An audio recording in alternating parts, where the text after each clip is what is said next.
Բարի օր մեզ միացած բոլոր ռադիոլսողներին եւ ռադիոդիտողներին, հիշեցնում եմ, որ 106 եւ 5 հաճախականությունն եք այս պահին միացրել կամ մեզ դիտում եք թվային հարթակներում։ Սա թարմ ուղեղով զրույցն է, որի ընթացքում մենք շարունակում ենք հրավիրել քաղաքական ուժերի տարբեր ներկայացուցիչների, քննարկելու քարոզարշավի ընթացքը, իրենց ծրագրերը, անելիքները եւ չարածները նաեւ։ Եվ այսօր իմ զրուցակիցը Վիլեն Գաբրիելյանն է, քաղաքացիական պայմանագիր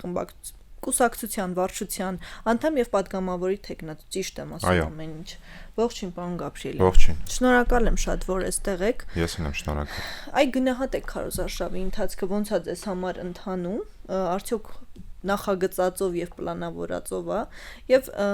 մյուս ուժերի մասով ինչ կասեք։ Քարոզարշավը մեծ համասամբ ընթանում է բավականին արդյունավետ, նաեւ ջերմ բավականին դրական մթնոլորտում։ Իհարկե քարոզարշավի ընթացքում լինում են որոշակի միջադեպեր եւ իրադրություններ, որոնք որ գուցե այդքան էլ հաճելի չեն, ինչ որտեղ գուցե նաեւ տաղաճ են, բայց քաղաքական գործընթաց է եւ քաղաքական գործընթացի ընթացքում ամեն ինչ հնարավոր է եւ պետք է ցանկացած իրավիճակում լինես պատրաստ, բայց քեզ հնարավորինս սառնասիրտ հավասարակշիռ, որովհետև անգամ եթե կա բողոք, այդ բողոքը բարձրաձայնում են մեր քաղաքացիները, Հայաստանի Հանրապետության քաղաքացիները, ինչ վերաբերվում է մեր քաղաքական մրցակիցներին, ապա շատ բան չեմ կարողանա ասել, բացի նրանից, որ մեր քաղաքական մրցակիցները լինելով այնուամենայնիվ բնույթով եւ էությամբ օլիգարխներ եւ իրենց ամբողջ կյանքը կառուցելով բացառապես փողի եւ փողի շուրջ շահի վրա հերթական անգամ սխալ են գործում, կարծելով որ քաղաքական գործընթացում մենց ֆինանսական ռեսուրսները խաղում են առաջնային դեր։ Այ վերջերս քարոզարշավի ընթացքում իհարկե տարբեր դրվագների կանդրադառնանք, Նիկոլ Փաշինյանը Գագիկ Ծառուկյանի որդու փախուստի մասին էր խոսում, բայց այստեղ հարց է առաջանում, ուր էր այդ ժամանակ մեր իրավապահ համակարգը, երբ այդ ամենը տեղի ունեցել, որ հիմա Նիկոլ Փաշինյանը շրջվում եւ մեղադրում է դրանում Գագիկ Ծառուկյանին եւ իր որդուն եւ վիրավորանքներ հասցնում։ Դե իրականում այդ հարցը որ տալիս եք ինձ պետք է տակ իրավապահ համակարգին, ես էլ ձեր հետ միասին կարամ տամ այդ հարցը իրավապահ համակարգին, թե ինչու է ստացվել այնպես, որ Չեք հարցրել։ Գագիկ Ծառուկյանի որդին փախուստի է դիմել։ Ես անձամբ չեմ հարցրել, բայց հեսա որ վերադառնամ ազգային ժողով, լիազորությունների շրջանակում միանշանակ կհարցնեմ։ Ինչ վերաբերում է վարչապետի ասացին, վարչապետը ըստ էության Ծառուկյանին ներկայացնում է քաղաքական մեղադրանք, ինչ վերաբերում է համակարգային առումով, ինստիտուցիոնալ առումով, այնպես չի որ Հայաստանի Հանրապետության վարչապետը լիազորություններ ունի լիարժեք իրավապահ համակարգի եւ իրավական գործընթացների մեջ խառնվելու, բայց կարծում եմ այդ հարցադրումը վարչապետը տվել է եւ նաեւ առաջկայում էլի կտա նույն իրավապահ համակարգին, որովհետեւ փախուստի դիմելը դեռ չի նշանակում, որ այդ մարդուն չեն արտահանձնելու Հայաստանին եւ Հայաստանը ինքը բերման չի ենթարկվելու։ Շատ հին թեմայի անդրադառնանք, բայց լիազորություն ուներ Նիկոլ Փաշինյանը ցեղասպանության թանգարանի տնօրենին հեռացնելու։ Հայաստանի Հանրապետության վարչապետը որպես այդպիսին ուղիղ իհարկե լիազորություն չունի, բայց տվյալ գերատեսչության ղեկավարին, որը որ պատասխանատու է տվյալ ոլորտի համար, տվյալ ոլորտի քաղաքականության համար, միանշանակ կարող է ցանկացած ըստ էության օրենքի շրջանակում ցուցում տալ, որպեսզի գերատեսչության ղեկավարը ցուցումը կատարի, ինչ վերաբերում է կոնկրետ այդ դեպքին, այնուամենայնիվ կարծում եմ վարչապետը այդ առումով սպառիչ պատասխան տվել է, թե ինչու համար է ձեր ասած տվել է նման ցուցում։ Հիմա դուք իշխանությունը, այսպես ասած, վստահության վերահաստատման ճանապարհով է գնում, թե այն բողոքը, այն քննադատությունները, որ կուտակվել են ձեր հասցեին, դա մեղմելու ճանապարհով, որն է ձեր հիմնական նպատակը այս պահին։ Հետաքրքիր հարց է իրականում։ Բայց երևի չեմ համաձայնվի ձեր ասած մեղմելու մասի հետ, մենք բողոքը մեղմելու ոնց որ տես խնդիր չենք հետապնդում, քննադատությունը։ Դե ոնց որ թե արդեն մեղմել եք։ Մեղմելու, չէ, մենք քննադատություն կա, քննադատություն էլ կա, էլի քննադատություն կա, որը տեղին է եւ որը միանշանակ մեզ ձեռնտու է, որտեղ այդ քննադատության հաշվին գուցեև ինչ-որ բան կա, որը որ դու կարող ես չտենաս կամ սխալ անես, բայց այդ քննադատության հաշվին կարողանաս այդ սխալը ուղղես կամ անելիքդ ավելի պատշաճ իրագործես, իսկ վստահության առումով կարծում եմ այս ընտրությունները հենց դրա մասին են, հիմնականում այդ վստահության վերահաստատման, ավելին ասեմ, ել ավելի շատ վստահության ստանալու Հայաստանի Հանրապետության քաղաքացիներից, որովհետև մենք պատրաստում ենք 2026 թվականի հունիսի 7-ին մեր քաղաքացիներից ստանալ հնարավորինս մեծ վստահություն, ունենալ հնարավորինս մեծ լեգիտիմություն, որպեսզի մեր առաջիկա ծրագրերը իրագործենք։ Պարոն Գաբրիելյան, հիմա դուք ազգային ժողովում չեք, շուտով լինելու եք, բայց երբ կողքից նայում եք ազգային ժողովին, այն ընդդիմությունը, որ կա, ձեզ դուր գալիս է։ Ձեր իշխանության համար։ Հաճելի ընդդիմություն է։ Եթե վերցնում ենք ներկայիս խորհրդարանական ընդդիմությունը ընդհանուր առմամբ, թիմային առումով, ասենց ասեմ, մասշտաբի մեջ, այսինքն եթե խոսում ենք բացառապես ընդհանրենք Հայաստան դաշինքի մեջ, իհարկե ձեռ չի տալի, բայց Հայաստան դաշինքի մեջ կային անհատներ, որոնք որ գուցե եւ տվյալ ոլորտի մասնագետներ չէին, բայց ժամանակ առ ժամանակ բավականին տեղին հիմնավոր քննադատում էին մեզ, ուղղակի դե մեր անդիմադիր գործընկերները խորհրդարանական միշտ մի հատ խնդրեմ ունեն, երբ որ հիմնավոր քննադատությունը խառնում են ծայրահեղ հայրենասիրական տես պաթոսի հետ, այդ թվում նաև հաշվի առնելով, որ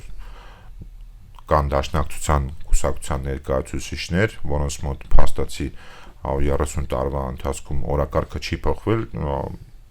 ու մարդիկ չեն ուզում հաշվի առնել ըստ էության, որ այն օրակարգը, որի շուրջ իրենց կուսակցությունը ստեղծվել է, վաղուց մնացել է ըստ երևույթի անցյալում, եւ իրենք չեն կարողացել այդ օրակարգը 30 տարիների ընթացքում իրագործել եւ եկել են այդ օրակարգը փորձում են իրագործել Հայաստանի Հանրապետությունում, դա միանշանակ իրենց համար վաղուց պետք է դասանեին, որ պարտված օրակարգ է, բայց ընդհանուր առմամբ միանշանակ ձեռ չի տալի ու ապագա անդիմության մասով է, եթե ներկայումս դիտարկում ենք այն քաղաքական դաշտը, որ մասնակցում է ներկայիս ընտրություններին, խիստ կասկածում եմ, որ կարող է ձեռ տալ եւ նաեւ ապագա անդիմությունը, դրա համար որոշակի առումով, ինչպես միշտ, քաղաքացիական պայմանագիր կուսակցությունը եւ մեր ապագա խմբակցությունը այդ թվում նաեւ ստանձնելու է որոշակի առումով անդիմության դերը։ Բայց ձեր թիմը ամեն ինչ անում է, որ այդ մարդկանց անունը ձեր քարոզարշավի ընթացքում ավելի շատ հնչի։ Մենք քարոզարշավը նայում ենք, Ռոբերտ Քոչարյան, Գագիկ Ծառուկյան, Սամվել Կարապետյան կամ կալուգացի օլիգարխ անունները ավելի շատ ենք լսում, քան ձեր ծրագրերի մասին։ Դե որովհետեւ նշանակում է ձեզ դուր է գալիս այդ ընդդիմությունը, բան Գաբրիելյան։ Մեր ծրագրերի մասին լսում եք, ո՞նց չեք լսում մեր ծրագրերի մասին։ Ամեն առավոտ մարզ գնալուց վարչապետը ներկայացնում է, օրինակ, ինչ ենք իրագործել։ Վարչապետը ներկայացնում է, ինչ ենք իրագործելու։ Մենք ունենք նաև քաղաքական ծրագիր բովանդակային, որը որ հանրությանը ներկայացնում ենք։ Դուք խոսում եք բացառապես հիմնականում այն ինչ որ առաջնային հետաքրքրությունը առաջացնում համացանցում, դե ինչը որ տանում է մարդկանց հետո ընտրության գոռացող լոզունգները եւ միթինգային տրամաբանությունը խոսքի, բայց այնպես չի, որ քարոզարշավը մեր կողմից բովանդակային չի անցնում, երբ որ կամերաները օրինակ չկան, իմ բազմաթիվ թիմակիցներ Հայաստանի Հանրապետության տարբեր բնակավայրերում հենց հիմա էլ ներկայումս պատտվում են, ներկայացնում են մեր քաղաքական ծրագիրը, իհարկե առանց այդ մեծ մասամբ կամերայի մասի, եւ գուցե դրա համար այդքան շատ չի երևում այդ ծրագրային մասը, իսկ ինչ վերաբերվում է ձեր մատնանշած սուբյեկտներին, փաստ կայանում է նրանում, որ իրանք ոնց որ քաղաքական դաշտում ներկայումս դիրքավորվել են որպես հիմնական եւ հնարավոր առաջադեմ ռեսուրս տիրապետող ընդդիմադիրներ։ Սամվել Կարապետյանին հանենք, իրենք վարչապետ են ուզում, վարչապետի համար են պայքարում, վարչապետի պաշտոնի իշխանության։ Շատ բան կարան ուզեն, այդ թվում նաև շատ կարան ուզեն մոլորեցնել մեր հանրությանը, բայց չեն կարողանալու մեր հանրությանը մոլորեցնել, որտեղ մեր հանրությունը շատ լավ հասկանում է, որ Սամվել Կարապետյանը չի կարող լինել Հայաստանի Հանրապետության վարչապետը մի քանի պատճառով, որոնցից մեկը այն է, որ ինքը հանդիսանում է մի քանի երկրի քաղաքացի, դա զուտ իրավական մասն է, իսկ բովանդակային գիտակցական մասով կարծում եմ նաև մեր քաղաքացիները շատ լավ հասկանում են, որ մարդը, որը որ գտնվում է այլ երկրի սանկցիոն ցուցակներում եւս միանշանակ ձեռնտու չի, որ դառնա Հայաստանի Հանրապետության վարչապետ, անկախ նրանից, թե որքան ուժեղ է ինքը փորձում իրեն դիրքավորել։ Ես ճիշտ չեմ համարում Նիկոլ Փաշինյանի բառապաշարը ցիտել էստեղ, բայց ամեն դեպքում, երբ վերջին վեճը տեղի ունեցավ կնոջ հետ ընդդիմադիր հայացքների պատճառով, եւ այդտեղ խոսք էր գնում, որ եթե դու Քոչարյանն ես եւ ընդհանրապես Քոչարյանին, մենք այսպես ասած պատժելու ենք, ճակերտավոր ես չօգտագործեմ այն բառը, որ Նիկոլ Փաշինյանն էր օգտագործում, այստեղ հարց առաջանում, պարոն Գաբրիելյան, 8 տարի է իշխանության եք։ Ռոբերտ Քոչարյանին ի՞նչ եք պատժում, ինչի եք դրա մասին նոր հիշել։ Այդ մարդը ձեզ հետ ազգային ժողովում նստած որոշումներ է կայացնում, այդ մարդու թիմը։ Ну հա, համաձայն եմ ձեր հետ, այդ մարդու համարձակությունը չի հերիքել, որ ինքը գա ազգային ժողովում նստի։ Ինչ վերաբերվում է ձեր համարձակությունը մի կողմից համարձակությունը, դեռ մի կողմից հասկանում եք Ռոբերտ Քոչարյանը ինքը դեռ ինտենս հին իր շղարշի տակ է, էլի, որ իր համար այստեղ հայերեն բառ չեմ կարա գտնեմ, բայց ռուսերեն ժարգոնային մի հատ բառ կա, էլի, իրան պալոշ չի ինքը գա ազգային ժողով եւ հավասարի հետ ազգային ժողովի падգամավորների հետ շփի, էլի, ինքը ամեն դեպքում նախագահ է եղել, բայց այս տենց ալեգորիան մի կողմի վրա դրած, ինչ վերաբերվում է տիկնոջ հետ կապված միջադեպին, դուք ասեցիք ընդդիմադիր բողոքը բարձրաձայնել, բայց ես կարծում եմ, բայց ընդդիմադիր հայացքներով, բայց ես այդ մի քիչ չեմ համաձայնի, որովհետև էլի ասեմ, ընդդիմադիր հայացք կա, ընդդիմադիր հայացք էլ կա։ Ընդդիմադիր հայացք կա, երբ որ դու բացառապես ինչ որ անհիմն լոզունգների տակ ես ձևավորում, ապատեհայկատվական ինչ որ վերնագրերի տակ ես ձևավորում, ընդդիմադիր հայացք կա, որը որ դու ձևավորում ես ռեալ փաստերի վրա, այդ թվում նաև ռեալ վիճակագրության վրա, որտեղ եթե գիշեք այդ միջադեպը հիմնականում սկսվեց վերջին 6 տարի անհիմն, անտեղին, հնչեցվող եւ շատերի մոտ հիմնականում իհարկե ընդդիմադիր հայացքներ ունեցող մարդկանց լոզունգ դարած 5000-ը, բայց ես միանշանակ պնդում եմ, որ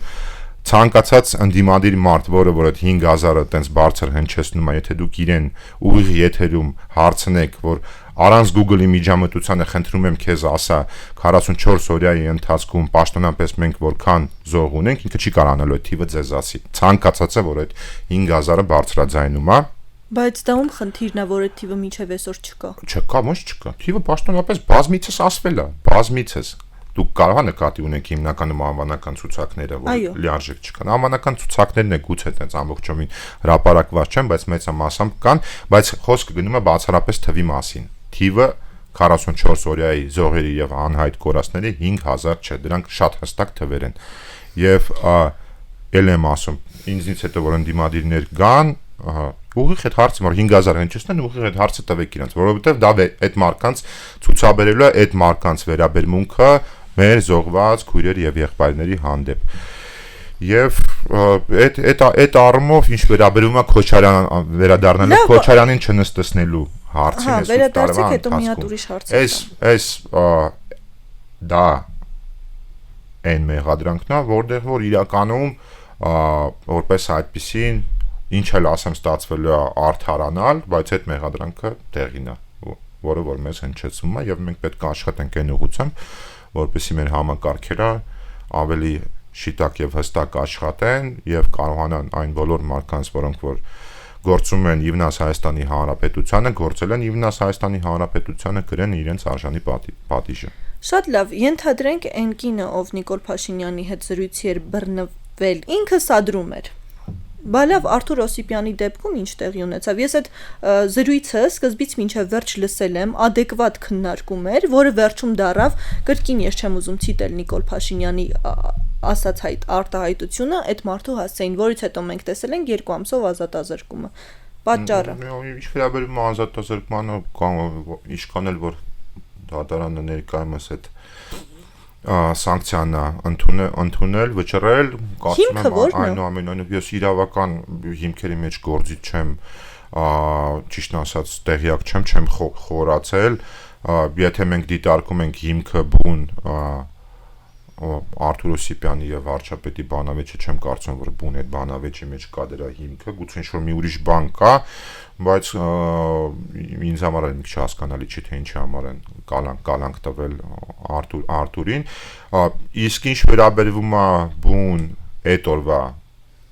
բանավեճերին, բովանդակային առումով գուցե այդ բովանդակային ասելիքները այն էմոցիոնալ մասին չեմ ուզում չեմ խոսի, ես այդ թվում նաև կարծում եմ այնպես չի, որ նույն վարչապետին այդ մասը, չնայած որ ինքն է հնչեցնողը որոշակի առումով իր հանդեպ լիարժեք կոմֆորտ է, բայց բովանդակային մասը, որը որ վերաբերվում է Ղարաբաղյան կլանին, այդ միանշանակ տեղին է, ուղղակի տվյալ դեպքում ոնց որ թիրախները ում հետ որ բանավեճը տեղի է ունեցել, այնքան է տեղին չեն, որտեվ ես էլ Օսիպյան Արթուրին ինչքան ճանաչում եմ, Ղարաբաղում այն հազվագյուտ ընդդիմադիր մարկանցից է եղել, որը որ հենց Ղարաբաղյան կլանի կողմից մշտապես ենթարկվել է հալածանքների։ Արցախից ընկերներ ունեք։ Միանշանակ բարեկամներ ունեմ։ Իսկ երբ Նիկոլ Փաշինյանը արցախցիներին անվանում է փախածներ, ոնց եք վերաբերում։ Նիկոլ Փաշինյանը գուցե այդ նախադասությունը այդպես է հնչում, բայց դա չի վերաբերվում Լեռնային Ղարաբաղի մեր բնակիչներին ամբողջությամբ, դա վերաբերվում է բացառապես Լեռնային Ղարաբաղի իշխանություններին, ազգային ժողովի падգամավորներին, մարդիկ, որոնք որ կառավարել են, մարդիկ, որ նույն բռնի տեղահանումը, երբ որ սկսել է թողել մի ժամ հետո բազմաթիվ պայմանավորվածություններ Հայաստանի Հանրապետության իշխանությունների հետ ունենալով, որպեսզի այդ բռնի տեղահանման գործընթացը հնարավորինս համակարգված իրագործենք, մի հատ պարզ օրինակ բերեմ, գիտես, պայմանավորվածություն կար, որ որոշակի քանակությամբ մարդիկ պետք է դուրս գային, հայերեն այդ բառը ճիշտ չգիտեմ էլի, ոնց է,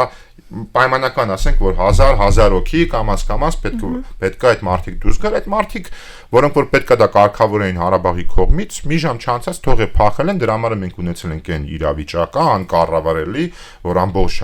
Լեռնային Ղարաբաղի ժողովուրդը մի ճանապարհով սենց իրար վրա կոպիտ ասած կներեք արտադրությունից համար հենվելով անկառավարելի սկսել է լքել Լեռնային Ղարաբաղի տարածքը, որովհետև այն կողմում Լեռնային Ղարաբաղի իշխանությունների գետ մեկ ներկայացուցիչ չկար, որը որ այդ հոսքը մարդկանց կարողանալ կազմակերպել եւ հիմնականում վարչապետի մեղադրանքները հենց այդ մարդկանց է ուղղված, որոնք որ թողել են իրենց քաղաքացիներին եւ բառս բուն իմաստով թռել են Ղարաբաղից։ Հաջորդ հարցն է առաջանում։ Երբ 44 օրյայի մասին խոսվում է եւ առհասարակ մեր խնդիրների ու ունեցած խնդիրների մասին այդ օրերին, այսօր այդ հարցը շարունակում է մնալ, ինչու պատժված մարդիկ չկան։ 44 օրյայի շրջանակին վերաբերել պատերազմի վերաբերել, թե բազմաթիվ քրեական վարույթներ կան, որոնցով մեղադրված մարդիկ կան, բայց չեմ հնչեցնի որևիցե անուն, որովհետև այնպես չի, որ 44 օրյայի քրեական վարույթների ամբողջ շրջանակի հետ ես լիարժեք տենց համաձայնություն ունեմ, որտեղ իմ համար շրջանակներ կա, որը իրականում տենց որոշակի առումով իրավական հիմքերը եւ փաստերին ծանոթ եմ եւ հասկանալի չի օրինակ X անձի վերաբերյալ ինչու համար է քրեական վարույթ հարուցվել, բայց քանի որ իրավական գործընթաց է, ես զերծ կմնամ մեկնաբանությունից միջև արդարադատության համակարգը եւ դատարանները կայացնեն իրենց վճիռները։ Պարոն Գաբրիելյան, եկեղեցու դեմ պայքար էր գնում երկար ժամանակ եւ կասեցվեց այդ պայքարը։ Այս պահին դուք пассив փուլում եք։ Ընդդիմությունը ասում է, որ դուք պարտվել եք եկեղեցու դեմ։ Պետք է չհամաձայնվեմ ձևակերպման հետ, էլի։ Ես հավատացյալ չեմ, բայց իմ թիմակիցները չեն պայքարել եկեղեցու դեմ։ Իմ թիմակիցները պայքարել են եկեղեցու մեջի մի քանի անձի դեմ, որոնք որ հետևելով իրենց անձնական շահերին եւ ոչ միայն իրենց անձնական շահերին կատարելով այլ մարդկանց եւ այլ ուժային կենտրոնների շահերը, բառից բուն իմաստով մեր եկեղեցին հասցրել են իրենց անձնական շահերի եւ այլ ուժային կենտրոնների օգտագործման մի սովորական գործիքին իմ ընկերները երբևիցե եկեղեցու դեմ չեն պայքարել, դե կոնկրետ կան սուբյեկտներ, որոնց դեմ մենք պայքարել ենք, ինչ վերաբերում է ընդդիմության մեղադրանքին, դե մեր ընդդիմությունը ոնց ասեմ, այդքան է, էլի կարա մենակ այդ մեղադրանքը ինչսնի մեկ էլ տենց ասի Ղարաբաղը տվի կես արիք եկեղեցուն պարտվեցիք, չգիտեմ, տենց մի հատ նորմալ քննադատություն այսքան ժամանակ չենք լսել, որ գանք ասենք, եկեք իսկականից այս հարցը չէ, միանշանակ մեր սրտի ընդդիմությունը չի եւ չէ կարող լինել մեր սրտի ընդդիմությունը, դրան անգամ վիճակագրություն կա, էլի որ չի կարող լինել մեր սրտի ընդդիմությունը դա, եւ ինչ վերաբերում է եկեղեցին որպես ինստիտուտ, որոշակի անձանց բառս բուն իմաստով մաքրելուն, այդ գործընթացը իրականում քանի որ եկեղեցին որոշակի առումով անջատ ինստիտուտ է, ինքը հեշտ գործընթաց չի, բայց այդ գործընթացը իմ գործընկերները, որոնք որ որդեգրել են այդ քաղաքականությունը, դե ձեր ծրագրում կա կարծես թե դուք շարժվելու եք այդ առաջնահերթությունը կա։ Առանց դրան ոնց կլինի։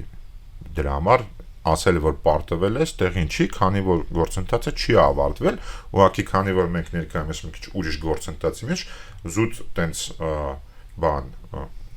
ժանրի կանոնների մեջ ասեմ էլի, ճիշտ կլինի մի քանի հատ գործ մի անգամից դու բռնես ու գնաս այդ 3-4 հատ գործը փորձնես հասցնես արդյունքի։ Իսկ սովորական աշխատանքի մեջ չես կարող հասնես արդյունքի։ Հիմա ջանքդ ներդնում ես մի կոնկրետ գործի, այս գործը կհասցնես ավարտին, հետո կանցնես։ Դրանց առաջնային բաներ չունենք այս բանը անելու։ Դրանց առաջնային բաները մենք իհարկե Հայաստանի Հանրապետությունը, Հայաստանի Հանրապետության պետական համակարգային ինստիտուտները միանշանակ ունեն, բայց սա քաղաքական մասն է որոշակի առումով դրա էլի։ Եկեղեցու մասը այդ տեսանկյունից որոշակի առումով ինքը մեր պետության համար շատ կարևոր է, բայց դե ամենայնի որոշակի քաղաքական էլեմենտ կա, որովհետև եկեղեցին եկե եւ խառնվել է Հայաստանի Հանրապետությունում քաղաքական գործընթացների մեջ։ Դուք էլ եկեղեցու գործային եք խառնվել։ Լավ ենք անում, ճիշտ ենք անում, իրենք լավ չեն անում։ Լավ ենք անում, ճիշտ ենք անում, այտենց էլ պետք է անենք, այտենց էլ պետք է արձագանքենք, ավելին ասեմ, ես կարծում եմ, որ իմ մենք ավելի ճիշտ որպես կառավարողուժ շատ փափուկ ենք վերաբերվել եկեղեցուն եւ պետք է միանշանակ գործենք օրինակ ուկրաինական սցենարով անգամ հասնենք որոշ հոգեվորականների ճակերտավոր կալանավորումներին շատ հստակ իրավական հիմքերով։ Գաբրիելյան, մոռանում եք որ դուք Թավշյա հեղափոխություն եք արել ոչ բռնի։ Այո։ Ինչու եք բռնի ճանապարհներով փոխում։ Այո, ասելով նկատի ունեմ, ես հիշում եմ որ արել ենք, չեմ մոռանում, բայց ես բռնության մասին չեմ խոսացել, ես խոսացել եմ բացարձակապես իրավական վենդետայի մասին։ Պատշաճ իրավական վենդետայի մասին։ Դրա համար ասեցի պատշաճ իրավական հիմքերով որոշ ճակերտավոր հոգեվորանքներ պետք է վաղուց լինեին բանտում, այո, հենց ուկրաինական սցենարով։ Եվ